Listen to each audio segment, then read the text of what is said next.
ఇలా మనము సేమ్యా చేసుకుందాము. పాలతో సేమ్యా చేసుకుందాము. సేమ్యాకు నెయ్యి వేస్తాం.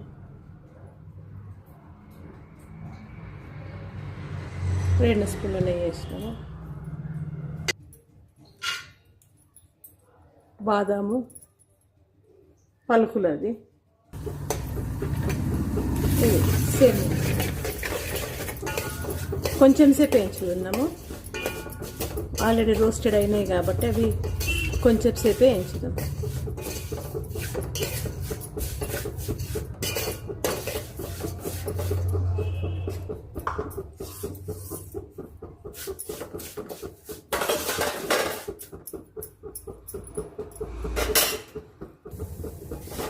ఇది కాగింది కదా, మనము నీళ్ళు పోతాం. అయితే సేమ్యాను ఎప్పటికైనా మొత్తము పాలల్లో ఉడికియద్దు, ఫస్ట్ వాటర్లోనే ఉడికియాలి. కొంచెం అది మునిగే వరకు, అంటే మనము రైస్ కుక్కర్ గ్లాస్తో ఒక్క సేమ్యా తీసుకున్నాం కదా, ఇది ఒక గ్లాస్ పోసినాము, కొన్ని ఉంచినాము. ఎందుకంటే అది పాలల్లో ఉడికే అనుకోండి, పాలల్లో ఉడికితే మొత్తము దగ్గరికి అయిపోతుంది. పక్కకు మనం పాలు వేడి చేద్దాము. అక్కడ పాలు వేడి చేస్తున్నాం మనము.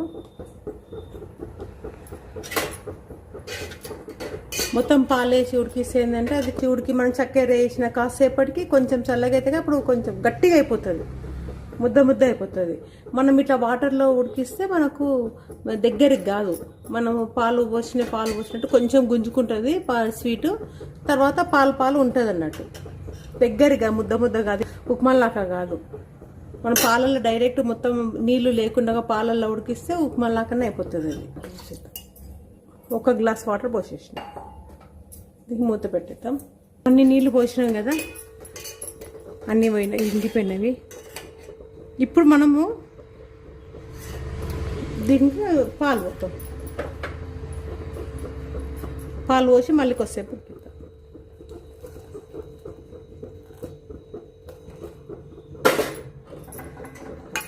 దీంట్లో పాలు ఉంటుంది కదా, మనం కొంచెము బాదాము కాజు గ్రైండ్ చేసుకొని ఆ పొడి వేసుకుందాం దీంట్లో. ఇప్పుడు ఉడికింది కదా, ఇప్పుడు మనం ఇది గ్రైండ్ చేసి పెట్టుకున్నాం పొడి వేస్తాము. కొంచెం చిక్కగా అవుతుంది, నేను పాలు ఉండకుండా కొంచెం చిక్కగా అవుతుంది, టేస్ట్ బాగుంటుంది.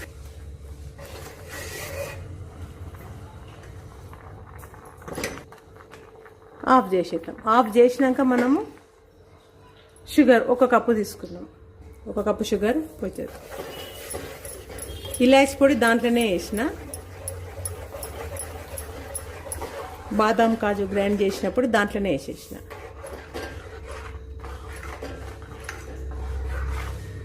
ఓకే, మనం షుగర్ ఎప్పటికైనా పాలు బంద్ చేసినాకనే పోయాలి, ముందు వేయద్దు.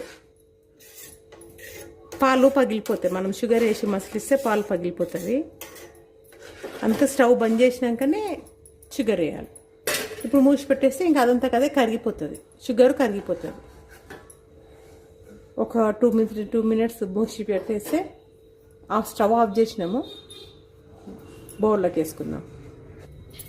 డైరెక్ట్ పాలల్లో ఉడికిస్తే ఇంత జోరుగా ఉండదు, గట్టిగా అయిపోతుంది.